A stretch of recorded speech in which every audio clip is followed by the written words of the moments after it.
Hi guys, welcome to investing with हन। तो अभी पिछले कुछ टाइम से ना इंडियन मार्केट्स में एक नया डिस्कशन स्टार्ट हुआ है, जहां पर कई सारे एक्सपर्ट्स टीवी पे आके एक नए पॉइंट को उठा रहे हैं, जहां उनका कहना है कि जो पिछले 2 से 3 सालों से इंडियन मार्केट्स में रिटेल इन्वेस्टर्स लगातार एसआईपी कर रहे हैं और जिसकी वजह से डोमेस्टिक इंस्टीट्यूशन इन्वेस्टर्स लगातार इंडियन मार्केट में बाइंग कर रहे हैं। उस बाइंग के चलते एफआईआईस को इंडियन मार्केट से क्लीन एग्जिट मिल गई और वही वो जो स्टॉक्स हैं वो डीआईआईस को एक हायर वैल्यूएशन पे सेल करके इंडियन मार्केट से निकल गए। और यहाँ पर आज के टाइम अगर आप देखोगे तो एफआईआईस की जो होल्डिंग है इंडियन मार्केट्स में वो अपने लोएस्ट एवर पे है।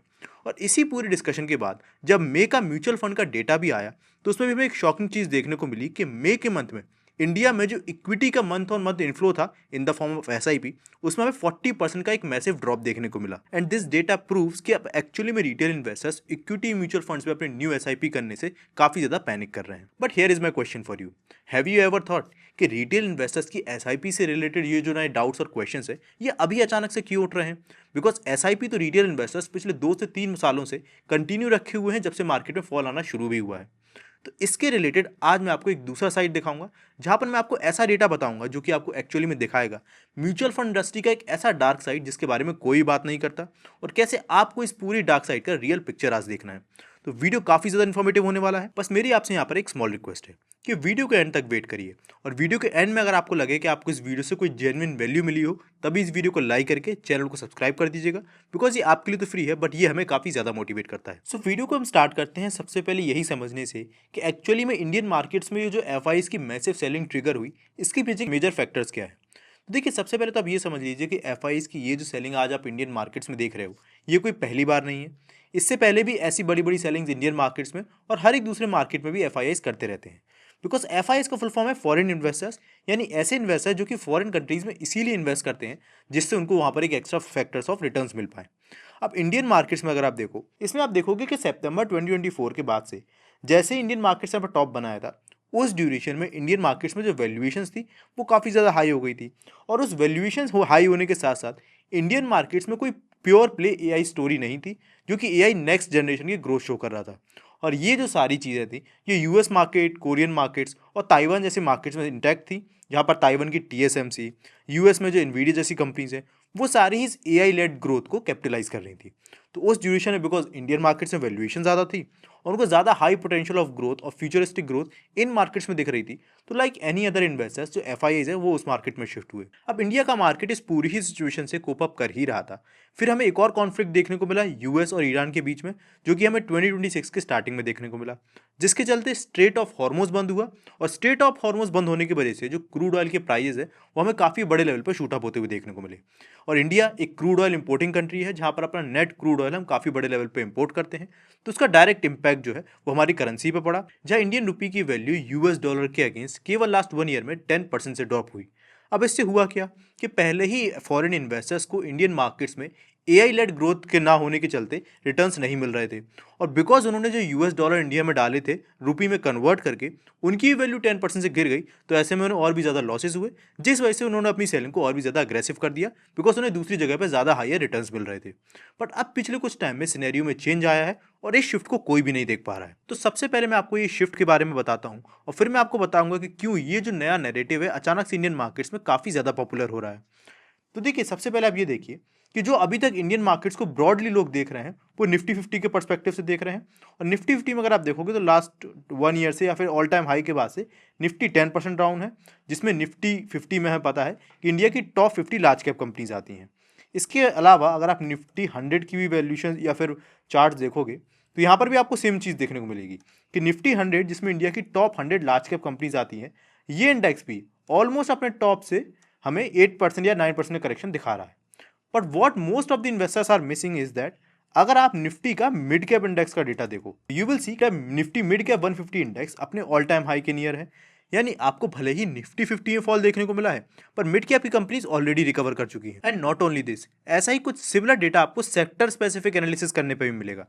जैसे कि अगर आप सबसे पहले निफ्टी डिफेंस सेक्टर को देखो, जिसमें हमारी डिफेंस सेक्टर की जो कंपनियां हैं इस इंडेक्स में आती हैं, तो निफ्टी इंडिया डिफेंस सेक्टर को अगर आप देखोगे तो ये अपने ऑल टाइम हाई के अराउंड ट्रेड कर रहा है।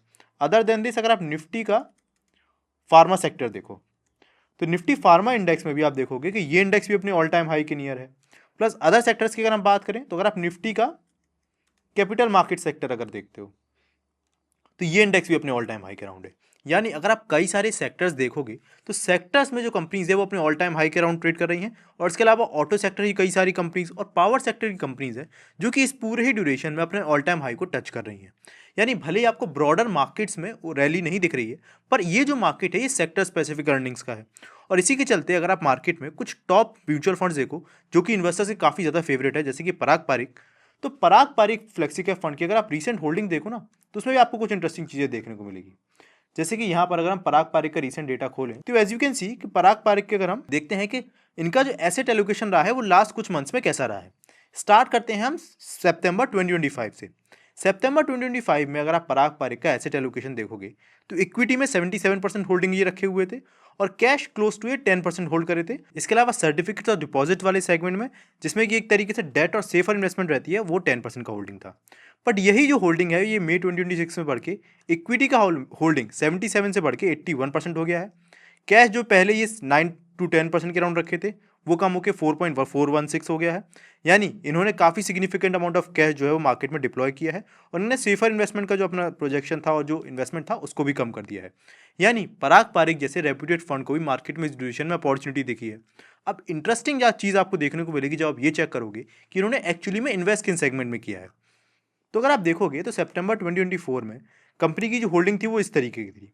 प्राइवेट बैंक्स में 24%, इन्वेस्टमेंट बैंकिंग और ब्रोकरेज में, जिसमें कि आपका कैपिटल मार्केट सेक्टर भी आ जाता है, उसमें क्लोज टू 11.4%, आईटी में 9%, पावर व्हील्स यानी ऑटोमोबाइल में 7% और पावर जनरेशन, जिसमें मैंने आपको बताया कि काफ़ी सारी कंपनीज अपने ऑल टाइम हाई के राउंड है, उसमें 6%। और यही होल्डिंग अगर आप मई में टर्न करके देखोगे ऑफ 2026, पावर जनरेशन की भी होल्डिंग बढ़ गई है जिसमें स्टॉक्स अपने ऑल टाइम हाई पे हैं। इसके साथ ही फोर व्हीलर वाले सेगमेंट में जिसमें होल्डिंग 7% थी उसमें भी कभी भी 6.27% बनी हुई है। इंटरेस्टिंगली आईटी सर्विसेज में होल्डिंग बढ़ा के 9% से क्लोज टू 16% कर दी है। प्लस आप फार्मास्यूटिकल जैसे अगर आउट परफॉर्मिंग सेक्टर्स में भी देखोगे तो उसमें भी जो फंड है उसने कंटिन्यूसली अपनी होल्डिंग को बढ़ाया है। यानी उन सारे ही सेगमेंट जिनमें हमें पिछले कुछ टाइम में रिकवरी देखने को मिली है उसमें इस तरह की जो फंड्स है उन्होंने अपनी होल्डिंग को बढ़ाया है। बट अब पिछले कुछ टाइम में यूएस मार्केट में सिचुएशन चेंज होना शुरू हुई है, जहां पर एक इंडिकेटर होता है जिसको हम बोलते हैं बफेट इंडिकेटर, जो कि आपको किसी भी मार्केट की वैल्यूएशन बताता है कि क्या वो जो मार्केट है वो अंडर वैल्यूड है या ऊपर ओवर वैल्यूड है। इस बफेट इंडिकेटर का एक सिंपल फॉर्मूला होता है जो कि वॉरेन बफेट ने दिया है कि एक पर्टिकुलर मार्केट का टोटल मार्केट कैपिटलाइजेशन उसको अगर आप डिवाइड करते हो जीडीपी से तो ये जो बफेट इंडिकेटर है उसकी वैल्यू निकल के आती है। इसका सिंपल एक्सप्लेनेशन क्या है कि अगर किसी मार्केट की बफेट इंडिकेटर की वैल्यू 89 या उस परसेंट से उससे कम है तो सिग्निफिकेंटली अंडर वैल्यूड है। मॉडरेटली अंडर वैल्यूड है अगर उसकी वैल्यू 89 से 115 के बीच में है। फेयरली वैल्यूड है अगर 115 से 140% के बीच में है। और अगर उस मार्केट की बफेट इंडिकेटर की वैल्यू 165% से ऊपर है तो वो सिग्निफिकेंटली ओवर वैल्यूड है। वहीं अगर आप करेंटली इंडियन मार्केट की या फिर यूएस मार्केट की सबसे पहले अगर बफेट इंडिकेटर की वैल्यू देखो तो वो 230 के नियर है। जैसे मैंने आपको बताया कि 165 के ऊपर सिग्निफिकेंटली ओवर वैल्यूड हो जाता है और 230% का मतलब ये है कि आज तक यूएस मार्केट इतने बड़े ओवर वैल्यूएशन के जोन में कभी नहीं गए हैं, इवन पास के .com बबल में भी नहीं।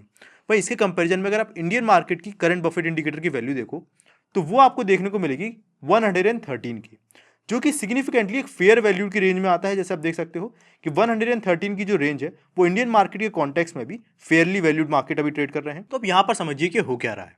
नो डाउट लास्ट 2 ईयर्स में यूएस मार्केट और ताइवान जैसे मार्केट्स में काफ़ी बड़ी एआई लेड रैली हमने देखी, जिसके चलते एफआईज ने काफ़ी ज़्यादा गेंस वहाँ से कमाए। बट अब हम देख पा रहे हैं और इवन फॉरेन इन्वेस्टर्स इस चीज़ को ऑब्जर्व कर पा रहे हैं कि वैल्यूएशन कंसर्न्स इन मार्केट्स में काफ़ी ज़्यादा हो रहे हैं। जहाँ पर आप खुद जाके डेटा देखोगे तो पिछले कुछ महीनों में कोरियन मार्केट्स और इवन ताइवान के मार्केट्स में एफआईज ने काफ़ी बड़े लेवल पे सेलिंग भी की है और प्रॉफिट बुकिंग की है। अब अगर उस पूरे मार्केट में वो प्रॉफिट बुकिंग कर रहे हैं तो कहीं ना कहीं उन्हें जो पैसा है वापस से एक फेयरली वैल्यूड मार्केट में शिफ्ट करना है, जो कि अभी राइट ना इंडिया का मार्केट हमें नजर आ रहा है, बिकॉज हमारी इंडिया की जो करेंसी का प्रॉब्लम था वो भी पिछले कुछ टाइम में स्टेबल है। अब ऐसे में अगर वो बड़े लेवल पर इंडियन मार्केट में इन्वेस्ट करना चाहते हैं तो ऑब्वियस सी बात है एफआईआईज यही चाहेंगे कि इंडियन मार्केट्स में उतनी बड़ी क्वांटिटी के जो शेयर्स हैं वो एक सही वैल्यूएशन पे मिल जाए। और वो सही वैल्यूएशन पे कब मिलेंगे कि जिन डोमेस्टिक इन्वेस्टर्स या फिर डीआईआईज ने उन शेयर्स को काफ़ी बड़े लेवल पर बाय किया वो इतनी बड़ी क्वांटिटी वापस से सेल करें जिससे उनसे एफआईआईज वो चीज़ को बाय कर पाएँ। और ये कब होगा जब डोमेस्टिकली जो भी सारे इन्वेस्टर्स अपनी एसआईपी को कंटिन्यू करे हुए हैं उसको वो रोक के अपने विड्रॉल्स को शुरू करें, तो उन विड्रॉल्स के चलते जो डीआईआईज या फिर म्यूचुअल फंड है उन्हें बिना चाहे भी अपनी जो होल्डिंग है उनको सेल करना पड़ेगा, जिससे लोगों का पैसा वो वापस लौटा पाए। और उसी जो चीपर वैल्यूएशन पे स्टॉक्स है उनको ये एफआईआईज बाय करेंगे और फिर 6 मंथ्स बाद या फिर आज से 8 to 10 मंथ्स बाद आप देख सकते हो कि यही जो स्टॉक्स है वो अपने ऑल टाइम हाई पे है।